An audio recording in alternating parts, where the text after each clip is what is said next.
এই নাও গাইস, তোমাদের খাবার চলে এসেছে। আর এই নাও তোমার নিরামিষ খাবার, পেঁয়াজ রসুন ছাড়া। Thank you. শুক্রিয়া।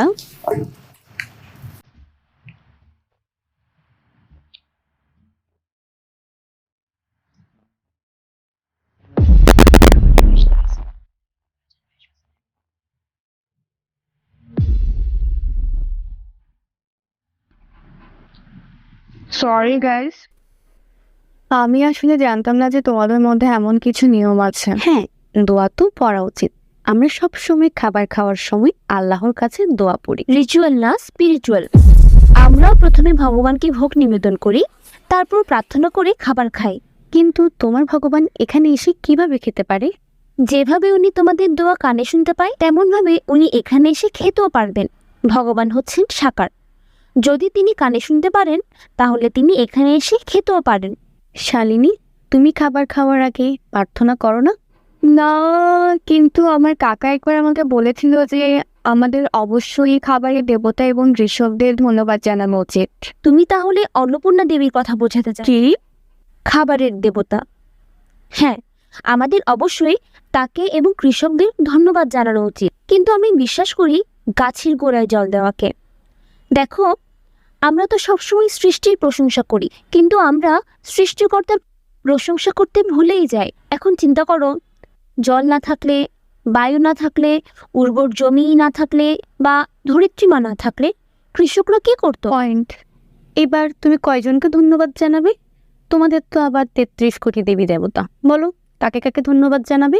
আর শালিনী, তুমি বলো, তুমি কোন দেবতাকে বিশ্বাস করো? আমি এমনি কোনো ঈশ্বরে বিশ্বাসী হই, কিন্তু আমার মনে হয় শিব ঠাকুর সবচেয়ে বড় ভগবান। দেখো, আমি খুবই দুঃখিত, কিন্তু তোমরা তো তোমাদের বড় ভগবানের গল্পটা নিশ্চয়ই শুনেছো, যেখানে তিনি তার মৃত স্ত্রীকে নিয়ে পুরো ভারত ঘুরে বেড়াচ্ছে। এবার তুমি আমাকে বলো, যে ভগবান তার নিজের স্ত্রীর মৃত্যুতে একজন সাধারণ মানুষের মতো কাঁদে, সে কি ভগবান হতে পারে?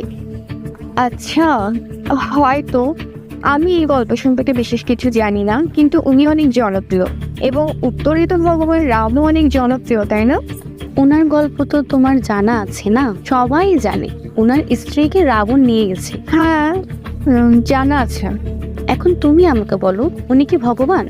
তার স্ত্রীকেই একা বাঁচিয়ে আনতে পারেনি। ওনার স্ত্রীকে বাঁচানোর জন্য ওনাকে বানর সেনার সাহায্য নিতে হয়েছিল। আর তোমরা ওই বানরদেরও পূজা করো। আর গীতা, তুমি তো কৃষ্ণকে বিশ্বাস করো, যে কিনা প্রত্যেকটা মেয়ের সাথে রাসলীলা করে বেড়ায়। ভগবানের কেমন চরিত্র, যার কিনা প্রত্যেকটা মেয়ের সাথে প্রেম হয়ে যায়, আর উনি ভয় পেয়ে নিজের জন্মস্থান ছেড়ে চলে যায়। ভগবানের কি কখনো ভয় লাগে? শেখয়ার, এটা খুবই কমপ্লিকেটেড এবং কনফিউজিং। এটি বিভ্রান্তিকর, কারণ তোমরা ভুল পথ অনুসরণ করছো। এটা অনেক সুন্দর এবং নিরাপদ। আমি তোমাদের সঠিক পথ দেখাবো। যথেষ্ট হয়েছে আসিফা, আমি জানি তুমি কি করতে চাইছো। দেখো শালিনী, কিচ্ছু কনফিউজিং না। ইউ নো হোয়াট, সেটা হচ্ছে তুই জানিসই না, কারণ তুই শাস্ত্র পড়িসনি। তাহলে তুই কিভাবে জানবি যে কোনটা ঠিক আর কোনটা ভুল? কর্ম চমে দিব্যম এবং হে ব্যক্তি তত্ত্বতা তত্ত্বাদীন পুনর্জন্ম নৈতি মামেতি সাহায্যনা। ভগবানের লীলা বোঝা এতটাও সহজ না, তার জন্য শাস্ত্র অধ্যয়ন করতে হয়। সেটা অবশ্যই একজন সদ্গুরুর অধীনে থেকে এবং তার স্মরণ নিয়ে। যদি শাস্ত্র পড়তে, তাহলে তুমি জানতে যে শিব ঠাকুর যে ইমোশনটা দেখিয়েছিল সেটা বিরহ ছিল। বিরহ। বিরহ? দুটো কি একই না? চলো প্রথম থেকে শুরু করি। শোক হলো জড়জাগতিক, আর বিরহ হলো আধ্যাত্মিক। শোক দুঃখের অনুভূতি করাই। যেখানে বিরহ আছে, সেখানে আলাদা হওয়ার অনুভূতি হয় না, সুখের অনুভূতি দেয়। ভগবান গীতায় যারা শোক করে তাদের মূর্খ বলেছেন। গতাশুনা অগতাশুনশ্চ নানু শুচন্তি পণ্ডিতাঃ।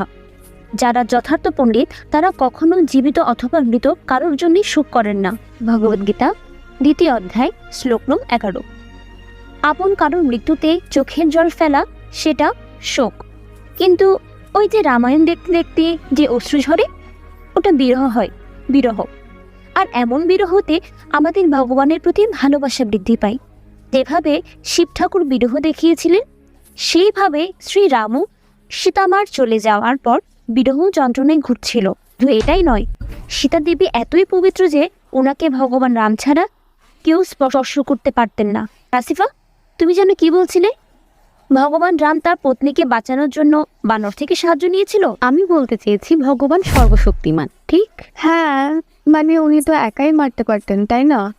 ভাই শালিনী, যদি তুমি কখনো রামায়ণ পড়তে তাহলে তুমি জানতে যে যখন খড় এবং দূষণ তাদের 15,000 দানব সৈন্য নিয়ে এসেছিল যারা কিনা মানুষদের খেয়ে ফেলে, তাদের সবার সাথে ভগবান রামচন্দ্র একাই যুদ্ধ করে এবং সবাইকে ধূলিসাৎ করে দেয়। হ্যাঁ, কিন্তু পরে বানরদের সাহায্য কেন নিল? তাদেরকে তার সেবায় লাগানোর জন্য, তাদের মহিমা বাড়ানোর জন্য। আর উনি তো একটা ছোট্ট কাঠবিড়ালিকেও ওনার সেবায় লাগিয়েছিলেন। কি? কখনো পড়লে তাহলেই তো জানবে, তাই না? বাদ দাও। আর আমরা হনুমানজির পূজা এজন্যই করি, কেননা ভগবানের কাছে পৌঁছানোর একমাত্র রাস্তা হলো তার ভক্তের পূজা করা। যখন ভগবান দেখেন তার ভক্তের গুণগান হচ্ছে বা কেউ তার সেবা করছে, তখন তিনি খুব খুশি হন। পয়েন্ট। যেমন আমি তোর মার সামনে যদি তোর প্রশংসা করি তাহলে উনি খুশি হন না? ঠিক এভাবে ভগবান আমাদের উপর প্রসন্ন হন, তখন আমরা ওনার ভক্তের সেবা করি, পুজো করি। বুঝছো 33 কোটি দেবী দেবতার কথা? আসিফা, তুমি আমাকে এটা বলো তো, তোমার কোন ধরনের সিনেমা পছন্দ? Psychological thriller. আর শালিনী, তোমার? Romantic and comedy. এটাই।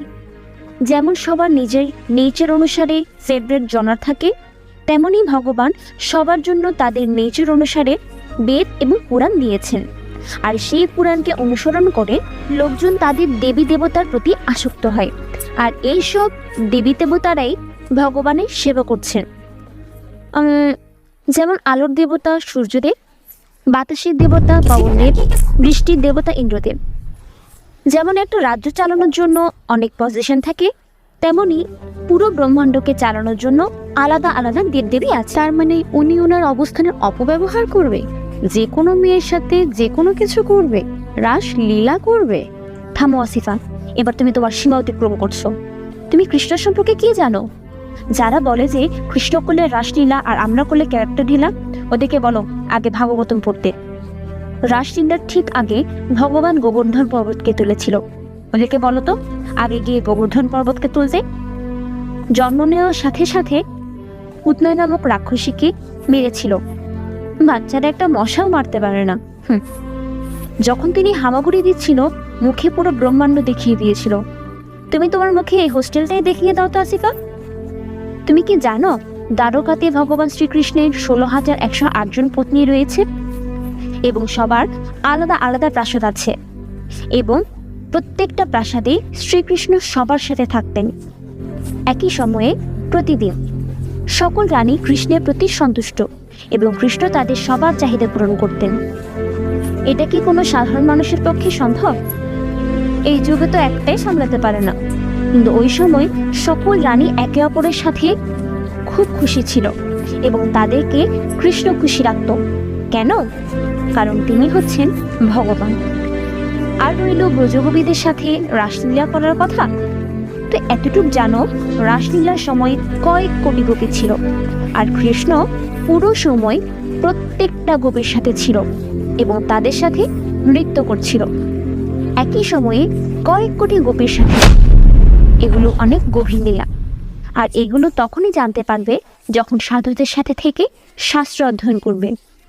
বাতাসে তিন নিক্ষেপ করে বা শোনার কথায় বিশ্বাস করে কোনো লাভ নেই। আর রইল ভক্তদের বাঁচানোর কথা। ভগবান তার ভক্ত পরীক্ষিত মহারাজকে গর্ভে বাঁচিয়েছিলেন। 5 বছরের প্রহ্লাদ মহারাজের জন্য নৃসিংহ অবতার হয়েছিলেন এবং তাকে বাঁচিয়েছিলেন। এমনকি তিনি তার গুরুদেব শান্তিপনি মুনির মৃত পুত্রকে ফিরিয়ে এনেছিলেন এবং তাকে জীবিত করেছিলেন। I am really impressed dear. Hindu হয়েও আমি এসব কিছুই জানতামই না। আমার প্যারেন্টস আমাকে এসব জিনিসের ব্যাপারে কখনো বলেই নেই। হ্যাঁ, প্যারেন্টসদের দোষ তো আছেই, কিন্তু আমরা তো তাই করছি যা ওরা করছে। আমরা আমাদের সংস্কৃতি সম্পর্কে জানি না, রামায়ণ, মহাভারত বা গীতা পড়ি না।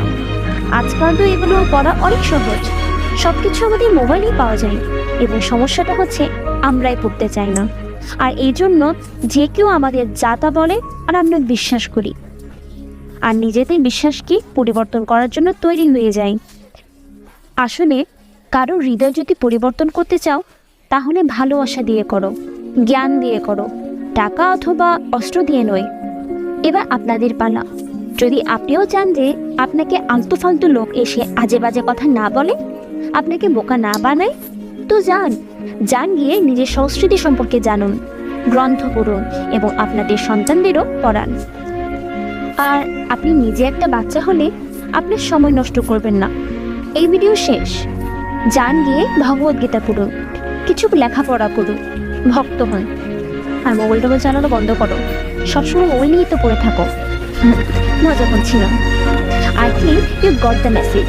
তো যত পারো তোমরা গ্রন্থ পড়ো, নিজের সংস্কৃতি সম্পর্কে জানো এবং সবার সাথে ভিডিওটি যত পারো তত শেয়ার করো, যাতে আর কোনো ছেলে বা মেয়ে এই কেরালা স্টোরির শিকার না হয়। Thank you so much for watching. Hare Krishna. আর হ্যাঁ, এই ভিডিওটি লাইক করুন আর ভক্তি টুডে আর গৌরাঙ্গ টিভি এই চ্যানেলটি সাবস্ক্রাইব করুন। খুদা হাফিজ।